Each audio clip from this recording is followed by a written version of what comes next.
Hello and welcome. Stand-up World, episode 50, right, Patrick? 5-0. Big one with Josh. Say hello to Patrick Arnold. How's it going, from Mike? Boston via the internet. And we have a really great show. And I'm glad. Did you have a good Thanksgiving, Patrick? I did. It was great. Yeah. Time with the family, caught up with some relatives. How about you? I did. Had a good time. And I was at the Comedy Store the other night. It was fun. I was at the Comedy Store, and in the middle of my show, this lady just out of nowhere, she yelled out, she goes, "My mother saw you here when you were 18. Holy shit, right? that's hilarious. Just out of nowhere. And I went, and I'm 28 now. Don't do drugs. Oh, that's great. But it was just such a weird thing for someone to yell out. It Was she like my age? How old was she? I don't know. She was probably 35, I guess. Wow. I don't know. But it was so it was so funny. And I don't know. I said, "Don't do drugs." And I said, "Let me tell you something. I'm 65. I've been doing drugs nonstop since I was 15. Do the math. That's 20 years. That's funny. Yeah, no, but it was fun. It was a good night. And everything's good, everything's really good. I will say I was down in Naples, Florida. And I've been wanting to get in at this club, Off the Hook. Do you know that club at all? I've seen it a lot of spots. Yeah, I've just seen it on social media. Gets It's a lot very of good cool club. And I went, my buddy Josh Wolf was playing there, and I went in to see him, and he threw me up. I did a little guest set and met the owner, and that was good. And I corralled him in also to being our guest today. He's pretty amazing. He's really such a great comic. He really is. Boston guy. Yep, from Massachusetts. He's great. Yep. And another guy, just even though he also went the mainstream route too with Chelsea Lately and a lot of sitcoms he did, but he created his own world, and I just love him. Let's get talking. Josh Wolf, how are you, buddy? I'm doing well, man. How are you? I'm doing great. I really am. Say hello to Patrick. Hello, Patrick. He's in Boston. He's part of a special needs program that I brought on, and he's our producer, and he's doing really well. He's kept the drool to a minimum, which has been nice. It's great. We're only 30 seconds in, so I'm good so far. It's great. And you see that blurry background behind him? Yeah. That's everywhere he goes. I'm not sure I was expecting that deep voice. That was a bit of a James Earl Jones shocker to me. Wow. All right. Nice. What's up? Whoa. Okay. Now you're just showing off, Patrick. I tried. I put a little stank on it. Yeah, I put a little stank on it. Yeah. But Patrick is in Boston. I met him in Boston, and he works for John Tobin, who has the Laugh Boston and all those clubs there. And I love John. John's a great guy. He's a good dude, man. Real good. John is ask not. He's just so Boston. Yeah, 100. There are some cities, and I'm from Massachusetts. I know you are. And there are some cities in the country that are just so, like, the people are so unique to that city. And man, Boston is one of those places, without a doubt. Absolutely. The humor too. The I think some of the funniest people ever come out of that one tiny little spot. Oh yeah, without a doubt. I mean, if you think about it, the Boston comedy scene, there's there's a lot of comedy scenes in comedy towns, but I can't think of, in terms of stand up, any town that has been as consistent year after year, generation after generation as Boston. They also have always, even the quote unquote clean comics coming out of Boston, have a little bit of a bite. You know, I'll tell you one of my favorite comics of all time, who probably is most people don't know about unless you are, like love comedy, is Lenny Clark. Oh, Lenny, And he's the and best. Lenny's gone through different incarnations. You remember sweatpant Lenny when he could just fit into sweatpants? Yeah, yeah. Yeah. And how he was 350 pounds and doing an 8 ball every night is, I don't know how that worked, but his comedy, wow. I mean, Lenny to me is an all timer, all I timer. think Lenny used to have a line and say, "You know, you're too fat when you get home, and you need to pull your sweatpants off." Yo, Joe Diaz used to say, Joe used to be really big. One of my favorite lines was, he was like, "Look at me, I'm 360 pounds. I do an 8 ball a night. What are they cutting this shit with, butter?" Oh, Yeah. I mean, Mike, I started with two of the most unique, in my mind, most unique comics ever. So I started with Joey and a yeah. guy named Brody Stevens. And, Brody. Oh man, right? yeah, So I started with those two guys in Seattle. And it was fascinating for me to watch them because I couldn't be any more different than the two of those guys. But you know what? Watching them early on, I got a really crash course lesson in. Oh yeah, yeah. The quicker you can get to being yourself, because both of those guys would write jokes, right? And when they would write jokes, they would eat shit. But as soon as they kind of lost it a little bit on stage and just became themselves, one night Brody, the first night we saw him kind of melt down on stage, he was telling these jokes, and we had been doing comedy for like a year, two maybe, and his jokes were terrible, like all of ours were terrible, right? And he just started to lose it, and he goes, it's not easy for me being how hard it is for as a single man living by himself to shave his own back. And he goes, I've got trouble spots. And he lifted up the back of his shirt, and there were patches on his back that he couldn't reach with his hands. I The whole place blew up, but every time he jumped out of his material and into true Brody, it was amazing. I also got to watch Mitch Hedberg. He went on this. It was such a great time to be in Seattle. He went on this, like I think with a guy named Chard Hogan. I'm not sure if you ever heard of Chard, but no, they took a van across the country and just hit open mics and would have, I think they had the places pay him like chicken fingers or they'd clean up a little bit or whatever. And Mitch basically, I'm going to paraphrase, but I remember asking him, how was it? And he was like, well, I'm like a 10 percenter.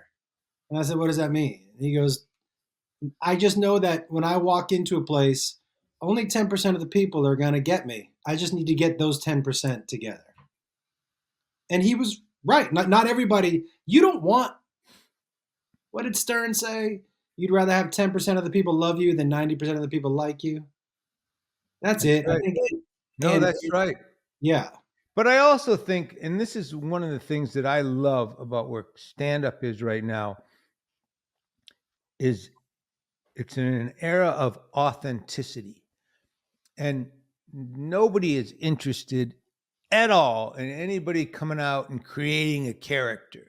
Oh, who he's hello, everybody is, who are you at your core and how can I relate to it? And absolutely, the more you can be. And by the way, Josh, that's one of the things I love about you, and why I think you're so successful. I mean, look, you, your material is great, but you can make anything a routine in your Oh, life. thank I can't believe it. And this is what I was going to tell you before. The other night, Patrick, I was down in Florida, and and he was playing a club what's it, Off the Hook, right? off the hook. Yeah, yeah. Off the Hook, and I really wanted to go there and get in there, and he introduced me to the guy, and which is the state of my life right now. It's like they were like, who? It's just so funny, but which is fine, that's just the cycles of life. It's But comedy is continuously humbling. it sure is, and let me tell you, it needs to be. But he told this story. He got on stage, and he told this story about something that happened at the club, and remind me the story. That one story. So the year before I was there was a guy in the audience who pulled a knife out of his sling. Right. Okay. He had All his right. arm in his sling, and he took a knife out of the. So this guy did, and he truly opened with a 15 minute routine that I thought he must open everywhere. This is a routine. This story is so perfect and so succinct. So many jokes, so many bits, and the audience was going crazy. I've seen guys do that and go, "Hey, yeah, I'm here. Welcome to Royal Oak, Michigan. Last time I was here, do you remember? Anyone remember when the guy said?" I said, "So you must do that in every town." He goes, "No, I haven't. Last time." And if you go on YouTube, Josh has a thing called like just weird stories, and he tells these stories that have happened to him on stage so perfectly, so that you realize they're great stories. They're great things. Crazy things have happened to him, but his gift is to just be able to turn them instantly into classic comedy routines. I really appreciate that, dude. Like more than you know, especially coming from someone like you who not only is an expert joke writer, but you are a storyteller. You're Well, like you write. You tell stories, and yeah, so I you love are. them. I love stories. I Me love too. stories. It's all about stories to me. But you have an ability to. Thank you. eh, I mean, another guy could say a guy last night was wearing a kilt, and man, finally I just looked up at. But you can turn that kilt thing, and I want to show it. The latest weird thing that happened in Dallas. And so there was a dude in the front row wearing a kilt. And I've always wanted, and it was sticky in Dallas like it is here. So I asked him, I go, "Hey, why the kilt?" And he goes, "Man, I wore it one day when it was super humid, and I haven't gone back to pants since." He said, "It is so comfortable." He said, "If you can get past the fact that kilt is just another word for skirt, you're going to be really comfortable." And I asked him, I go, and he had red hair, red beard. He was on the wrestling circuit, smaller circuit in East Texas, and he had like this, Irish leprechaun gig thing he was doing, and so he wore the kilt everywhere. And I asked him, I go, "Oh, I've always wondered though." I go, "Do you wear underwear under the kilt?" And he said, "I'm gonna tell you what I tell everybody else. You got to lift it up to find out."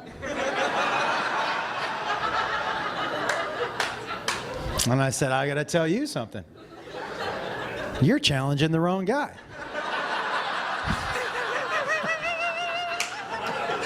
Because I know everybody else said no, right? He goes, "Yeah." Well, I go, "I'm going to lift that motherfucker up right now." It's genius because it just goes and goes, and he does it, and he takes the audience back to, and you feel your need to compete with this guy, yet at the same token you're not really sure what's underneath that kilt. There's a guy in the it's just great.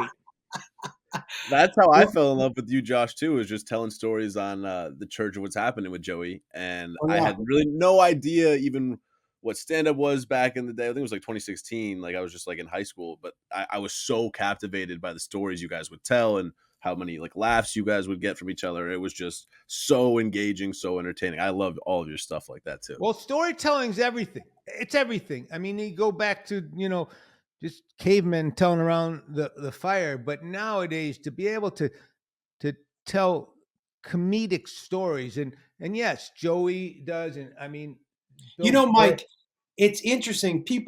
I'm sure people have asked you this before, like, well, what part of the country gets your material, or what part, like, do you work better in other? I tell people, I think stories are universal. Whether that has happened to you or not is irrelevant. It's the feeling. You've felt out of place before. You've felt competitive with someone before. The core feeling you've had. So whether that experience you've had or not, like I tell a story about jumping off of a needle in New Zealand, and A needle? a space needle. Oh, the Space Needle? Well, they how they have those needles everywhere, right? Those Oh, yeah. giant, like the one in Seattle, and they have one Yeah. in, yeah. So they have one in New Zealand you can jump off, and it's like I bet you it's a 24-minute story.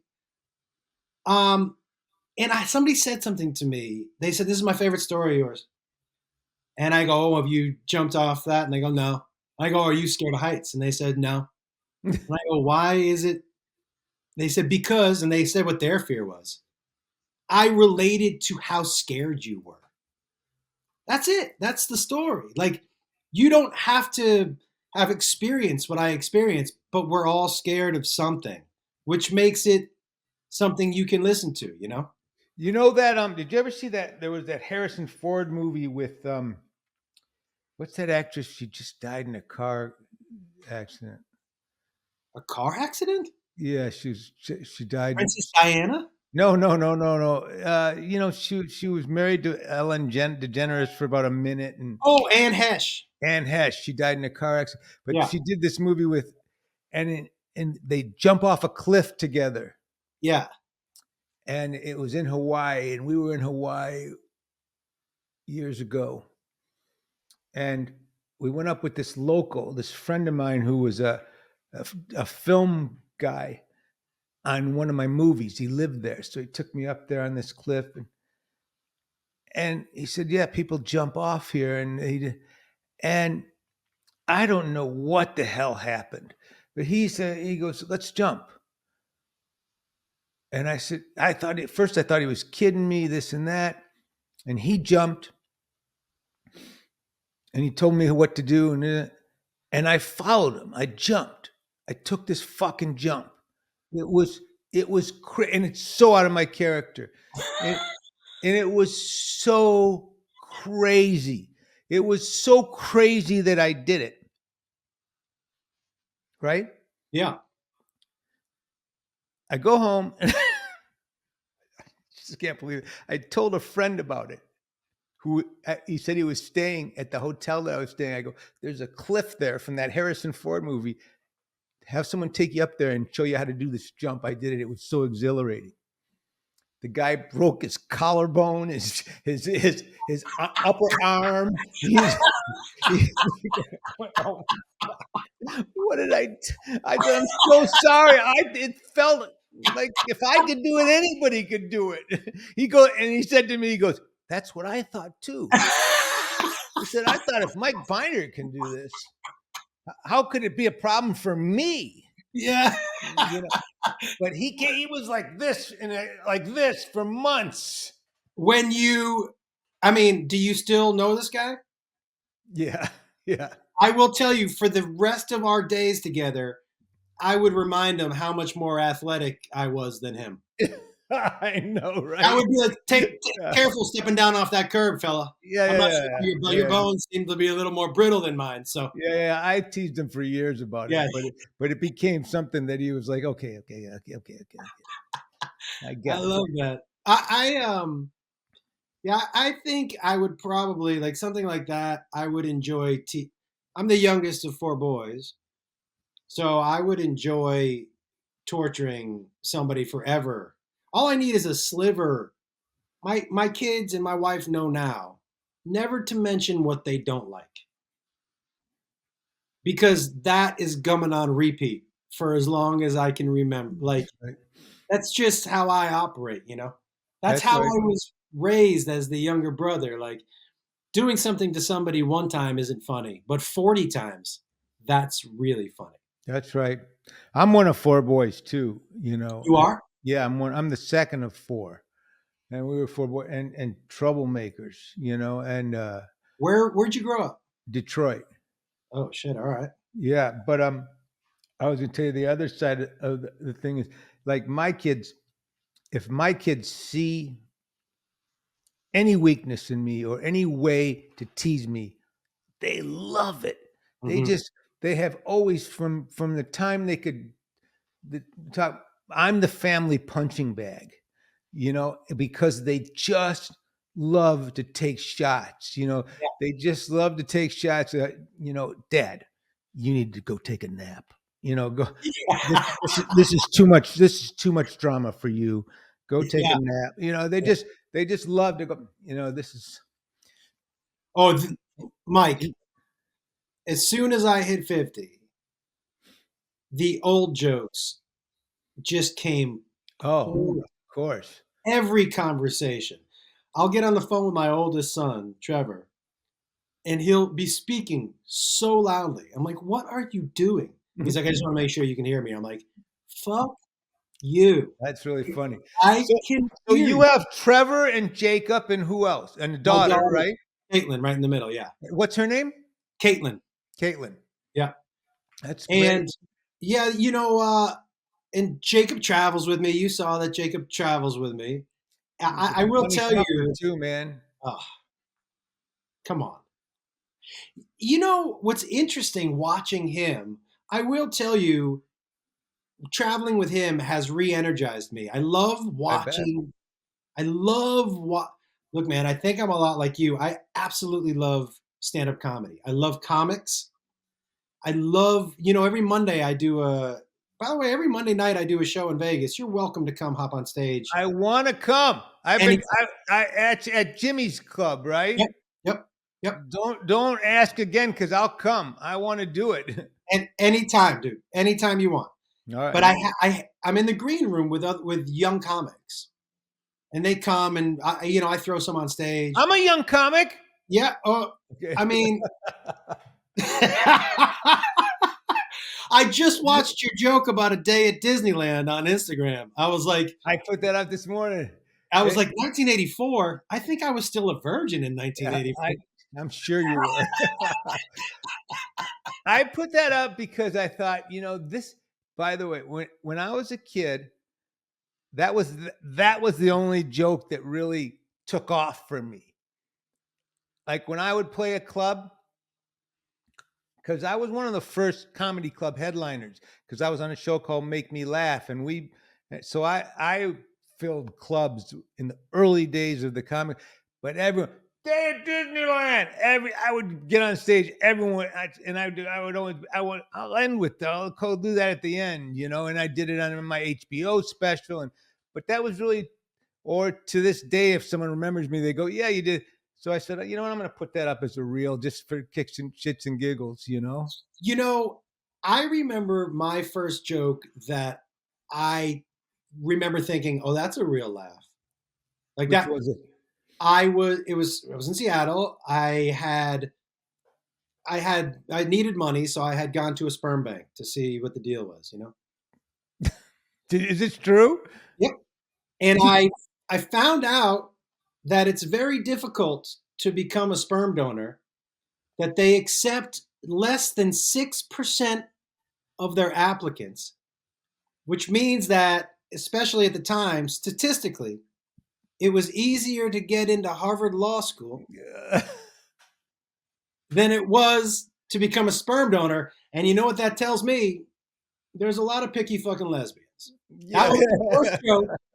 I remember, now I probably couldn't tell that joke now, even though I just did. But I remember there was a pop. I was like, oh, like that's a. I was gonna say when you said that tells me that 94 guys went into a room and jerked off for no reason. And then I thought, that's pretty much every day in my neighborhood. That's Tuesday. That's Tuesday. But Josh, you were saying that being on the road with your son energizes you, and then you go do the show with young comics on Mondays. What finish that? I didn't want you to lose your train of thought. Yeah, that's right. Thank you. That type of energy, because I remember being in Seattle and going to a place called the Hurricane Cafe after open mics and sitting around when it wasn't a business, when it was just, how do we get funnier? That's right. It was such a pure time of like, oh, hey, you know what works here? You know what works here? You know what works here? And we would go back and forth. And so when you're talking to these younger comics who are still just really, I mean, it's more of a business now from the jump because of Instagram and you market yourself. And there are some people who are great marketers, but not great comics, and that doesn't seem to matter.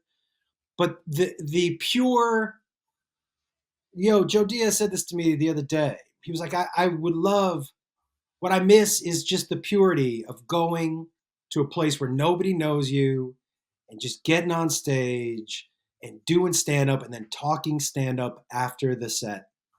It was so right. Me too. But by the way, let me just say something. Man, Jacob goes on stage at this club Off the Hook, which is such a and then Jacob was going to bring me up because they let me go up before him. And Jacob's doing his bit, and he does this bit about the Come and Go, which is a chain of gas stations, because I saw them in Colorado. And he's doing the bit, and Josh and I are standing against a side wall, and it was so cute. It's so, and I totally got it as a dad, and he does the bit, and the bit goes great. Josh with me, he didn't do his best joke up on this, and he tells me the joke as he's going into, and it was just so like, yeah, it was good, but he didn't do his best joke. Such a bad move, yeah. To be able to sit with one of my favorite people in the world and not only be in his company, but then to talk about something that I love so dearly is such a gift. Like to be out there. It's the best. Best. Absolute best. It's the best. Now, the funny thing is my son is, we can talk about movies all the same way. He doesn't love stand-up comedy. He doesn't have that. He likes it, but and he's gonna kill me if he sees this, but he's so woke, I guess. I don't know what it is. He doesn't love what I love about stand-up comedy, that I like people that push the edge and force people to hear things they don't want to hear. And I always loved the George Carlins and the Richard Pryors and Lenny Bruce. That I always thought stand-up comedy was a comic was supposed to say the things that you're not, that you wished you said, but you're not allowed to say. Mm-hmm. Do you know what I mean? Yeah, I do. I have I've changed a little bit. That's the comedy that I like. I think that's the comedy most comics like. I've changed a little bit in that some people's, my job is to entertain the people who came to see me. Do you know what I mean? Yes, I hear you. That's it. My job is to entertain. Like, depending on what day I vary my shows up. Like the show you saw, the show before that was a completely different show. And sometimes more guitar, sometimes no guitar, sometimes one song, right? But my job, like I dude, I was so scared for a long time to post guitar clips because I know what comics say, you know. And I was like, I want comics to. That's none of my By the concern. way, you know who was like that? Bob Saget was one of my best friends Yeah. since we were little kids. Since we were little kids, from I met him when I was 19, and but he always was so no one respects a guitar guy, Mhm. and he got finally just got over it and said, "Fuck it, I don't give a shit. I just want to do what I want to do." That's what it was for me. It's fun, and I don't consider myself a guitar guy. No matter how much guitar I do, I'll do Yeah, an hour of stand up front. You know, yeah. the guitar's fun. People, Neither did Bob. By the way, Bob didn't. He just liked to. He liked to do it. But he said, as soon as I do it, I'm the guitar guy. that's it. That's it. I actually remember seeing him bring out a guitar on stage and thinking, "Oh, I didn't know he played guitar." And I asked him, he was like, "Yeah, I don't really, it's not something he publicized that he." But his His, songs were super funny. You know what it is? his first ending bit he had a guitar wired up with a bottle of water, a tube of water. So, and he would sing "While My Guitar Gently Weeps," and then he would open it, and the guitar would just start weeping, spraying water all over him. That was his big closing. Do you remember your first closer that you thought was just dynamite? Yeah, yeah. It wasn't dynamite, but it No, was of course it wasn't. No. no. It was a reverend bit. Pray. Doesn't the Lord? The Lord wants me to drive a Porsche. Yeah, Yeah, I don't know. I don't even remember it, but yeah, yeah, you yeah. know, I think I told you what I did over quarantine. Is I took my very first comedy CD and I took all the premises and rewrote all the jokes wow. because I wanted to see how different of a comic I was and what I think about those premises now and where I go, with the difference in my joke writing, which obviously is completely different. But um, it was such a cool kind of thing to put a task to put on myself. And then I did it live, and it was such a fun because I would on a couple of the jokes I would do the original joke first, and then I would do the new version of it. It was such a cool experiment, man. I Yeah. yo I when I love writing. I am not shy about posting things that I've only been doing for 2 months. I'm not precious about, oh, I got to keep that for the special, or I gotta. I'm very confident that I can write more material. Oh, But you can see that. You can see how fluid you are in all your stuff, and that's a gift. That's a gift. I thank you. To me, my only thing about it is, and I try not to be too precious, but I just feel like, especially since I've been back, I'll do a bit and I'll write a bit, and it'll just keep getting better and better and better and better, and I'll go, God, I wish I hadn't posted that. and and that's the only feeling that I'm starting to have. And but you By the know way, I think especially with somebody who's as good of a joke writer as you are, it could always be better.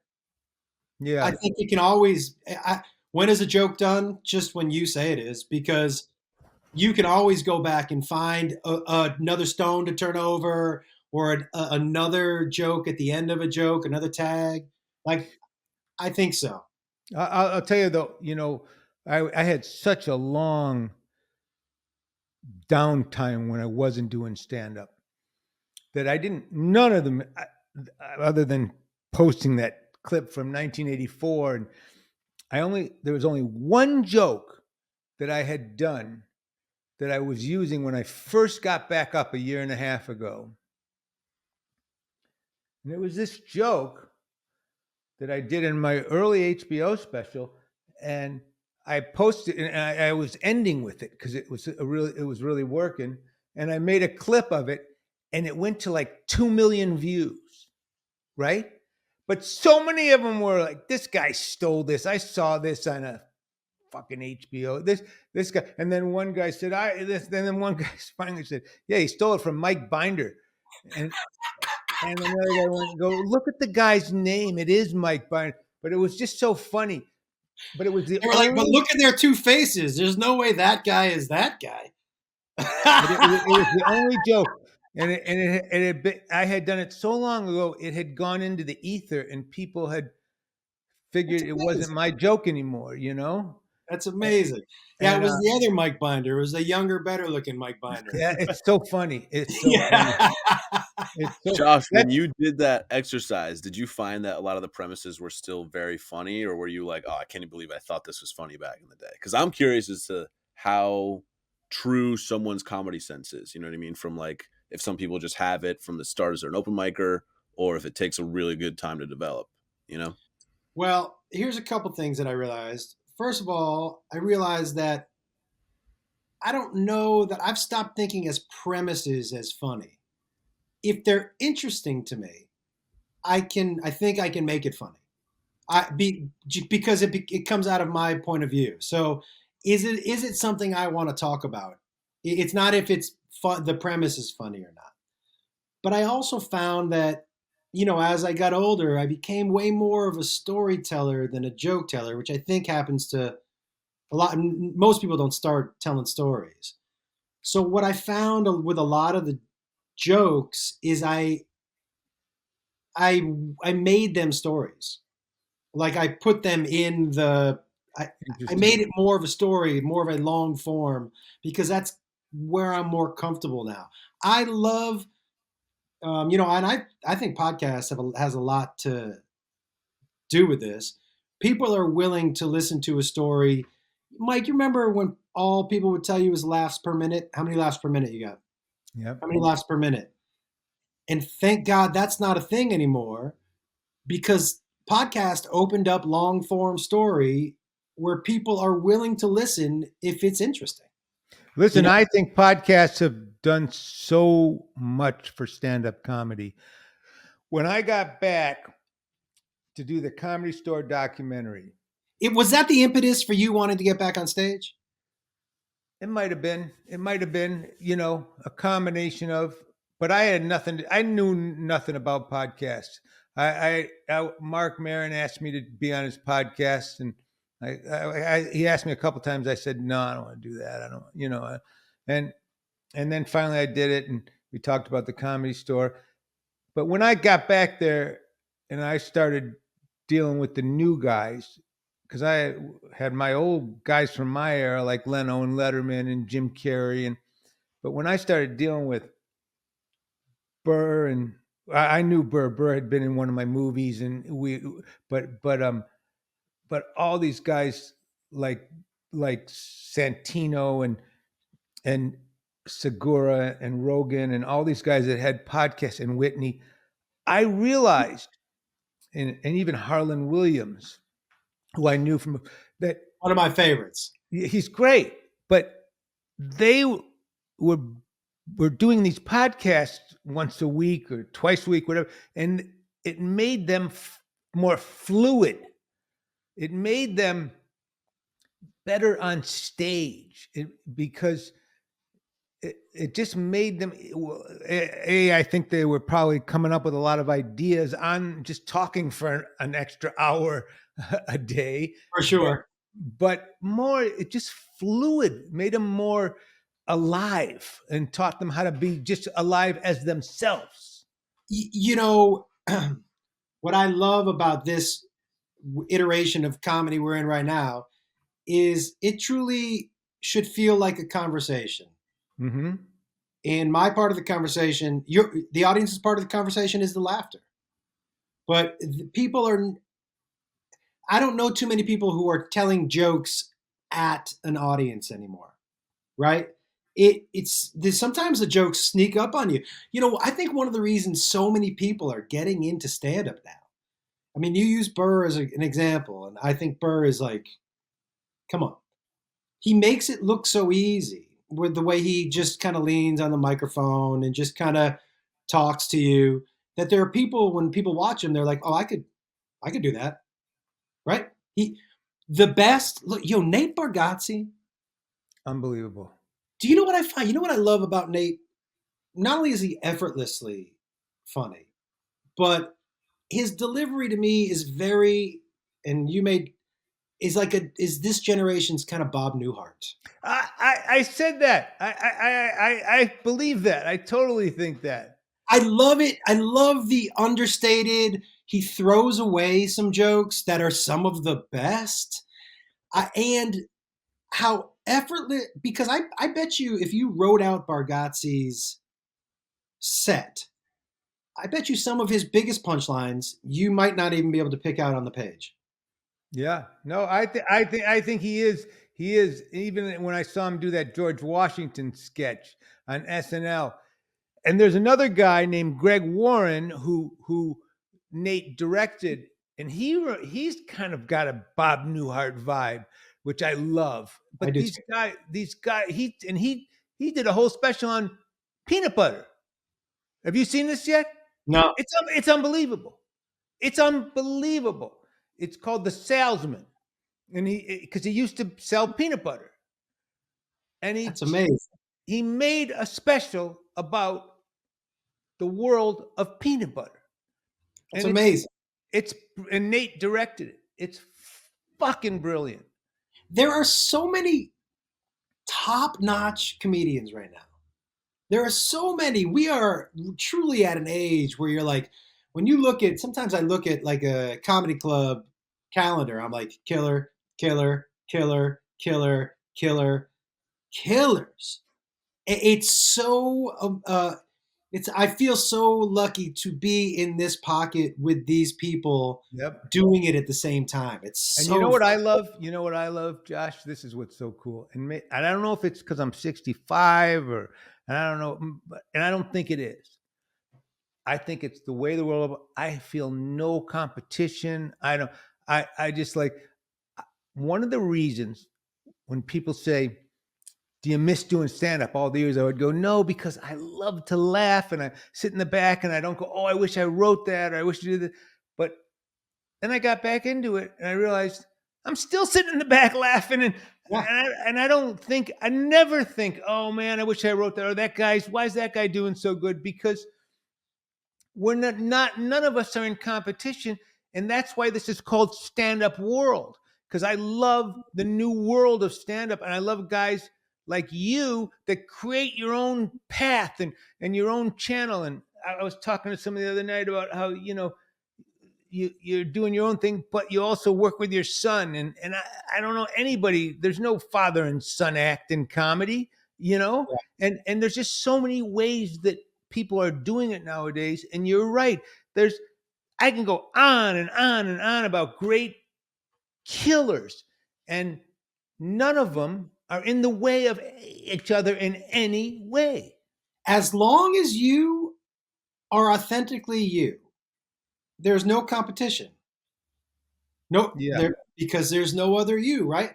Which is why there's so many comics who have kind of grasped onto that. As long as you're being yourself, there's no competition. Now, it's interesting. I also find like back when we were writing just jokes. You would hear more of, oh, he's kind of gonna joke like that. Oh, they kind of have the same, because it's a broad premise and a lot of times you end up in the same punchline area, you know? But because people are being more authentic, I see less and less of that. And I watch a lot of stand up. I agree. I totally agree. In fact, I was did this thing with Rogan, and he kind of got. I think he got a little upset with me because we were talking about that whole premise of stealing, and I was like, I don't buy it. I just don't think it's important. It's just a joke, because right now we're all about voice and no bullshit.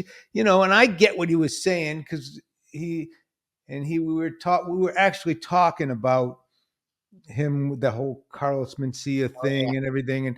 And I just always felt like once you got your voice, jokes weren't that important anymore, And I feel like what you're saying is it's more about a voice nowadays, and the people. Once you get a voice, once Whitney gets her bop bop bop bop bop bop bop bop, you don't really think about how taking any one of her jokes is going to hurt her. By the It's way, going to hurt you more than that. but that's what also people, Patrick, you mentioned Joey, right? People are, because we're doing less setup punchline jokes and we're letting people in a little more, people are attaching themselves emotionally to comics because they're like, that's me. I feel that. Yo,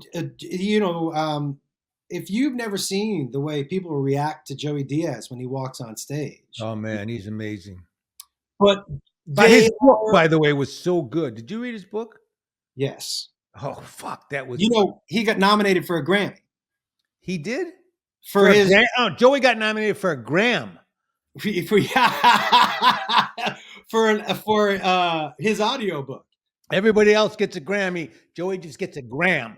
Dude, listen, he needs more than a gram. Are you kidding me? Yeah, right. That book. By the way, can I just say something? Yeah, I don't want to. This is not a. that's amazing. Was your computer on the book? I was Yes. going to say, did you? Ah, Yo, that's the doesn't mean oldest I thing didn't you're love the gonna do book. today. Doesn't mean I didn't love the book. Yeah, I need a better angle, so I'm gonna prop up. Yeah. When I came back to do the Comedy Store documentary, Adam Egan introduced me to Rogan, who I'd never met, in the kitchen, and he said, "Who are you going to interview?" I said, "I don't know yet." And he said, "Joey Diaz." Joey Diaz. I went, "Okay." He goes, "He's a killer. Start there." And I my would tell you right now, for 15 minutes, peak 15 minutes, 0 people funnier than Joey Diaz. it's unbelievable. He can get in that OR in the Comedy Store. The, the the I've never felt energy like that before. And for 15 minutes, you're at 100. He has got the pedal to the fucking metal. Mike? Have you seen him do that to the room? It's Oh like yeah, of course. I've crazy. What's the name? several times. But my favorite thing, we were interviewing him, and I said to him, he was talking about his daughter. He goes, with my fucking daughter, when I was 12. I was 12. She doesn't do nothing. She doesn't do nothing. She's just sitting around. I was, selling drugs. And I go, she's 12, Joey. She's 12. She goes, I know, but she's not doing fucking nothing. I go, Mike, she's 12. Mike, I gotta send you a clip. Oh, it's on YouTube about him with Jacob when Jacob was like 3.5. It's hilarious. But I'll tell you something, man. I have so many great Joe Diaz stories. The very first time he took ecstasy, I gave it to him, right? And you guys And started in Seattle together, right? yeah, we started in Seattle together. He used to go on stage in a 3-piece suit. He weighed like 230 pounds. He would pace the stage furiously. So he made the people on the front row a little nervous, but he 3-piece suit. And just like Brody, as soon as he broke out of the material and just kind of went full Joe Diaz, he would just wreck rooms. I'll tell you what I respect the most about him. There's so many things that I respect about him. Joey is not a born writer. He's not a born writer. He would sit at this cafe in North Hollywood every day for hours and make himself right. He make himself right. And there aren't that many people who aren't, because truly, he could have just relied on his personality forever and been great. Yeah. But the fact that he made himself, and he knew that he could just be Joe Diaz on stage, but he made himself. He sat down because he wanted to be great. I respected that so much because I was like, Joe, you could just go on stage and talk.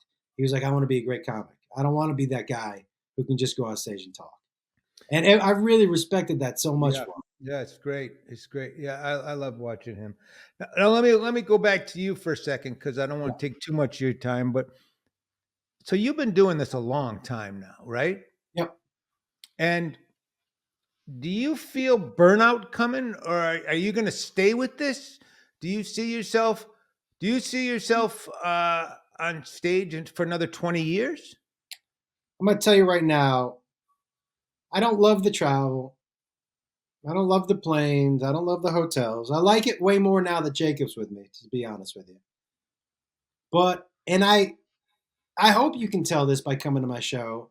I love being on stage. Yeah, I can see that. I love it. I love being on stage. And you know what else I really love? I love making people laugh, man.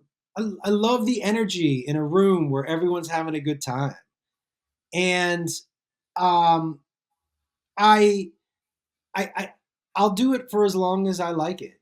And I don't know when that's going to end because I still love it and I still love creating and I still love finding the right pieces to the puzzle. I still love trying things, whether they work or not. I still love every bit of the process. And you know what else? I've finally become comfortable with, Mike, is, like I said earlier, all of us comics kind of like dark material. I finally come to grips with I'm not Bill Burr. I'm not what? I'm not Bill Burr. I'm not going to be able, I don't write jokes like that. And I've stopped trying to be a type of comic that I'm not. I've really, and it makes me very happy and joyful on stage just to be myself and to talk about silly shit. That's great. It's I asked because I'm so on fire with it right now at 65, but I took 28 years off. So Yeah. the guys I started with, when I go to lunch, and I'm not going to say their names, but my pals, there's why? Why? They're so burned out and they're so discouraged and they're so nobody cares and do you think anyone gives a fuck about a 65? And I'm thinking I'm just like I have just a whole different energy about it.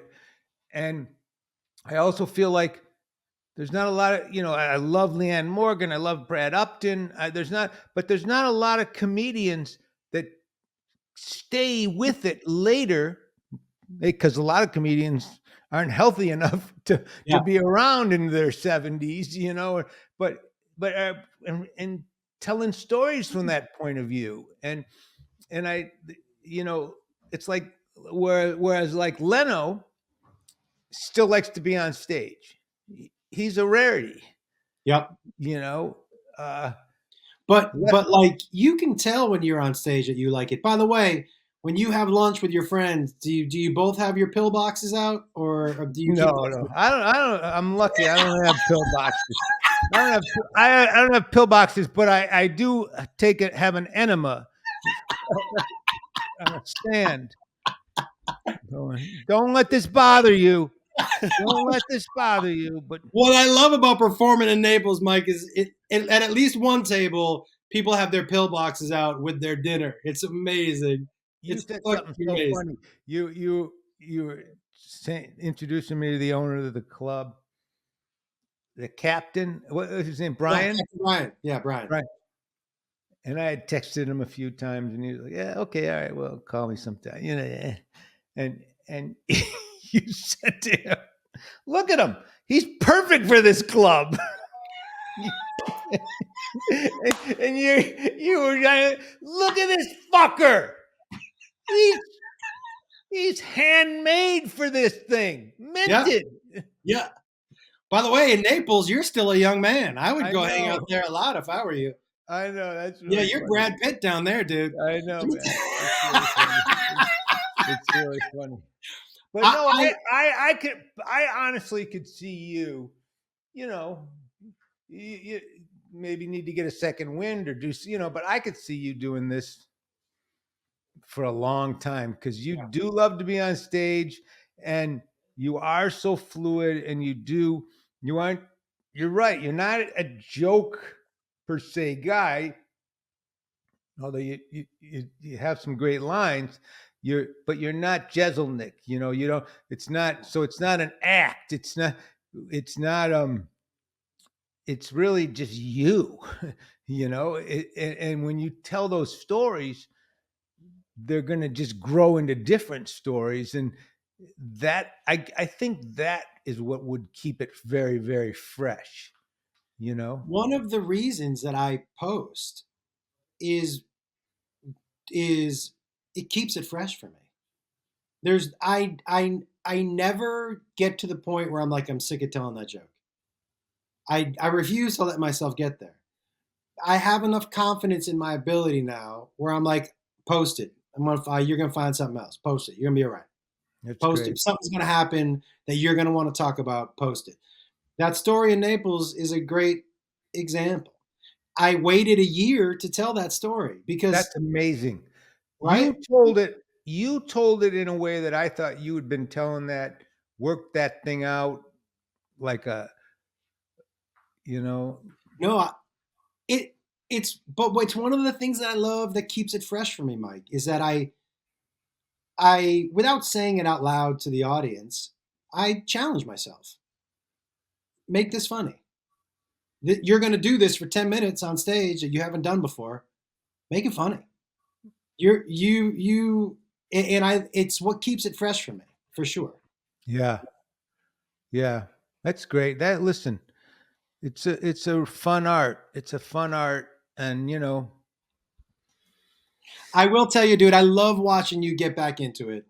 I It's a master class in words and language and no wasted, there's no uhs, there's no wasted words. It is such a precise, well written, not just joke, but a joke with a point of view. It's so specific, dude. There are zero people who could tell the jokes that you're telling right now. We're on stage. I think so, maybe. That's amazing. There's nobody could be like, I'm gonna take that joke. No, you're not. That's not a joke that's gonna work for you. It's so, and I agree with you. When people have asked me about Leanne Morgan, besides the fact that she is an expert level comic, she's speaking to people who have, as far as stand up goes, have never been spoken to before. Ever. Ever. And so like, and again, I don't want to take away from how good she is. She's been doing it for a while and is fucking amazing. Her confidence in her stillness and not having to, to keep the voice like this and to still bring people in is crazy how amazing she does that. But she never shied away from her audience. She wasn't like, oh, who's gonna like this?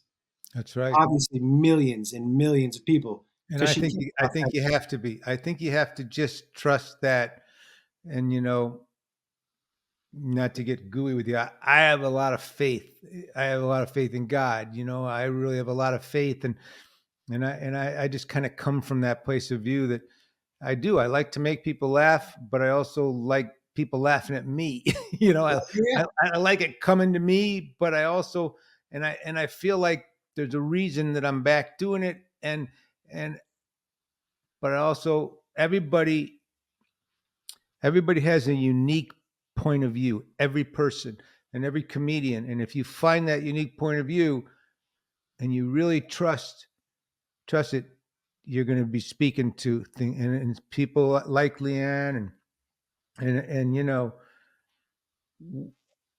I look at the specials now like albums. You Mhm. know, people go, God, there's so many specials. Everyone's got a special. Well, no one ever said, God, look at how many albums that are being made. No one Yeah. ever said that. No one ever said, there's too many fucking albums. You know, Yeah. Yeah. you'd find a great album. You'd go, wow, there's another great album, Yeah. another great album. Yeah. Yeah. You Yeah. know, Yeah. and that's the way I look at it. This is, stand-up comedy has emerged, and it's a beautiful time. And if it can always handle one old Jew, it That's can, right. Listen, if we've just decided anything today, there's always room for one more old Jew. you got it. And listen, Yeah. man, I do want to come see you in Vegas, and Any Monday. you got it. I'll do it. And I You really know what we appreciate did? It's a pretty experimental show. You know what we did?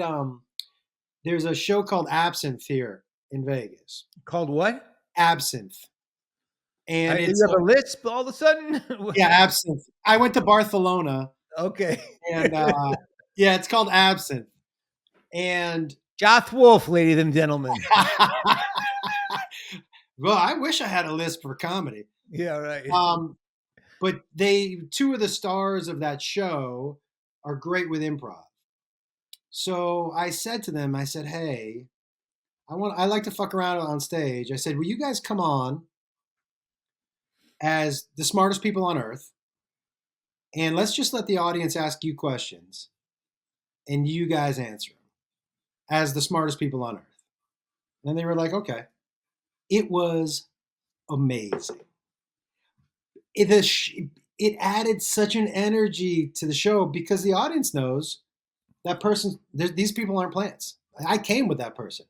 Yeah, obviously. So they're just asking questions. And I love that energy on stage, man. It's one of the things that keeps it interesting. But the show on Monday is very loose. So we would love to have you come up and do whatever you want. I got to tell you one really funny story. I'll let you go, but I got to tell you this funny story. Sunday night I was at the Comedy Store, and it wasn't a big crowd. It was one of the smallest crowds I've seen at the store in years. It was the thing in the end of the thing, and I followed Jeremiah Watkins, Love them. right? Who's so brilliant, and he's just such a fuck around guy.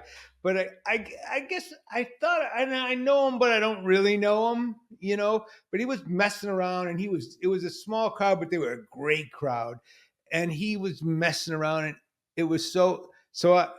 He introduces me. Oh, this guy Mike, he's great. And I go, Jeremiah Watkins, bring him back up for one round of applause. I said, Jeremiah, come on stage here. Get on stage.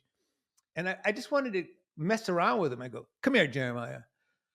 And I put my hand around him. I go, you know how well I know the owner of the Comedy Store, right? And he goes, yeah. I go, I'm going to make sure you never play here again.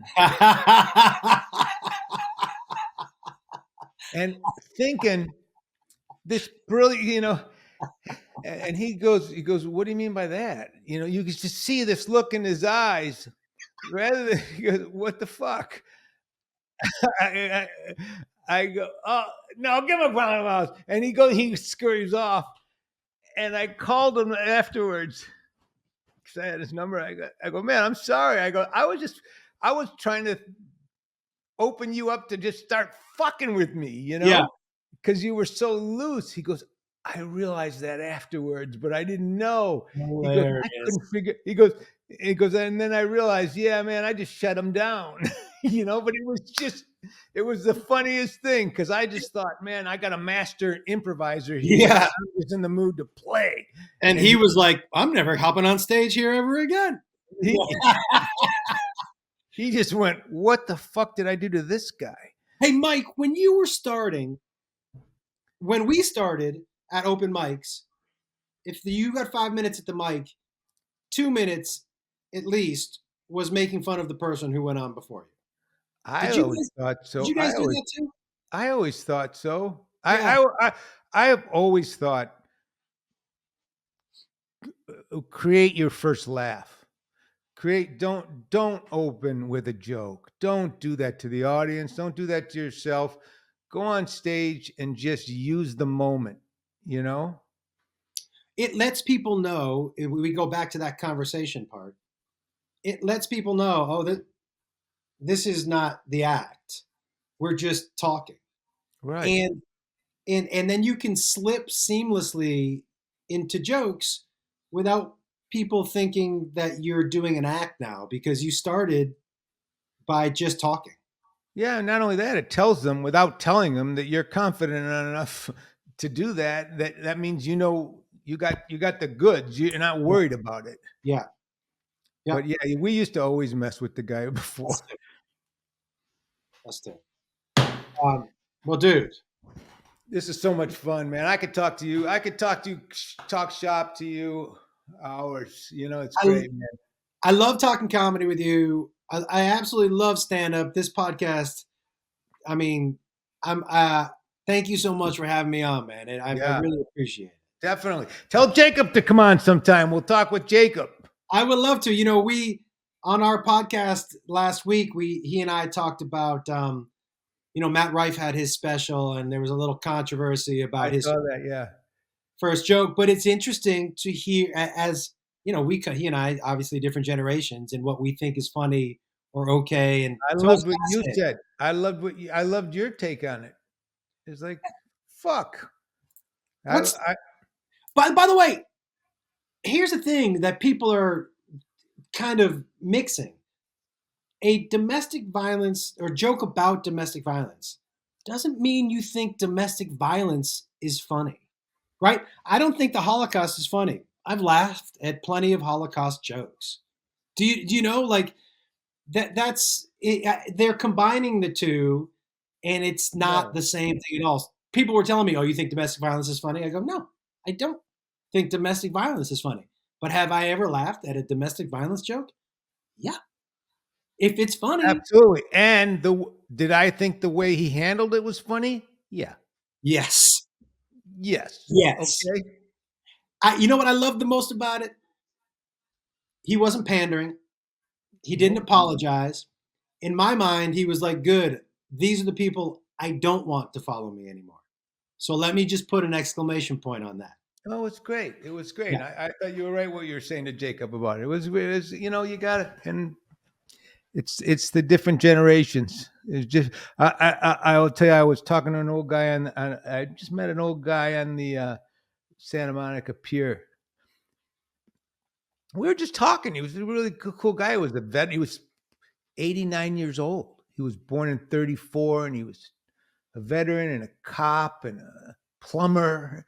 And I said, I don't know how we got on this, but I said, did your generation, like we called the World War II and the boomers, and what did you call generations before and after? He goes, yeah, we called you. They were the old dumb fuckers, and then they were the retarded little fucks, and then after that they were just the little whiny bastards. And I said, okay, so I was going to also ask you why PC culture came around, but you answered them both in one. You gave me a twofer. But he went every Gen X he had a different reason. You know what? Fuck it. I got tired of. We just called everybody what we felt. Yeah, that's hilarious. It was so he had me laughing so hard. You know why they weren't the greatest generation, though? I got one word for you. You know why they weren't the greatest generation?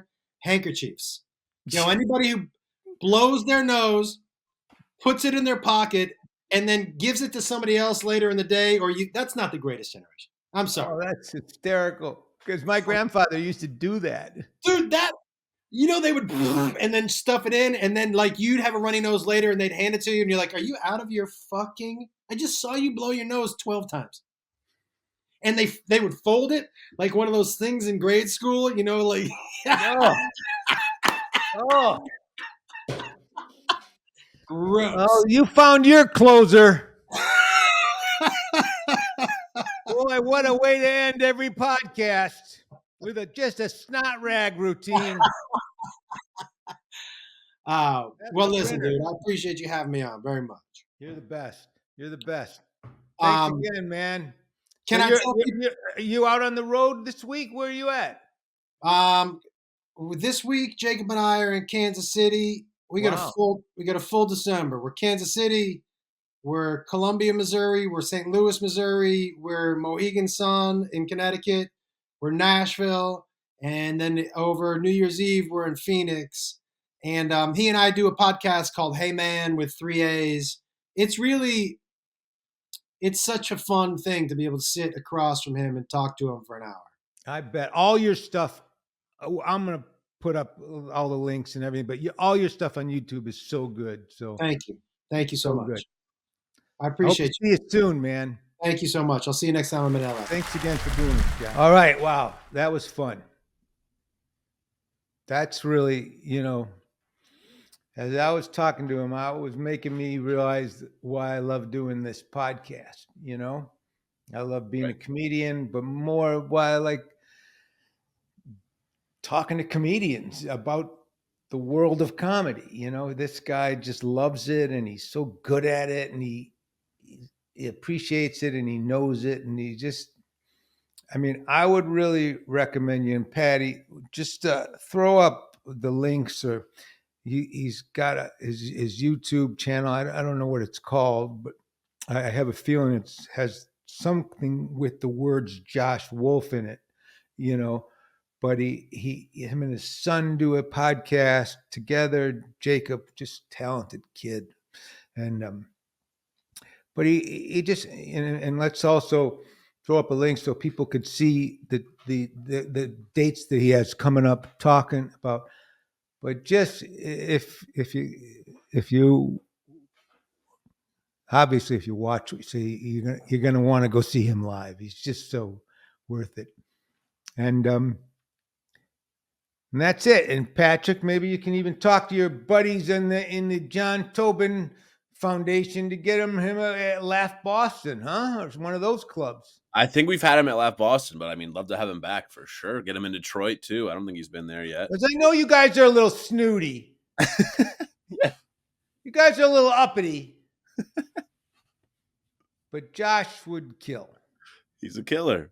He's a killer. All right, that's it. That's episode 50. I'm at the, by the way, at the Hollywood Roosevelt this weekend with Tom Arnold, who's a funny dude, believe it or not. I think he makes me laugh really hard. And Jimmy Shin, the great Jimmy Shin, who's got a really cool special coming out that we'll be talking about.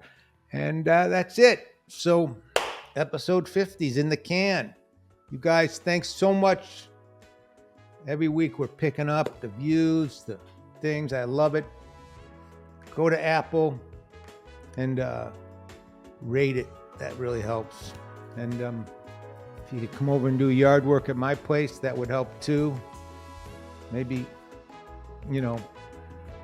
put one of Patrick's kids through college if he's got kids coming.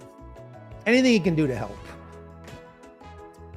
Just showing up is good. Listening is good. Thanks a lot. Really appreciate it.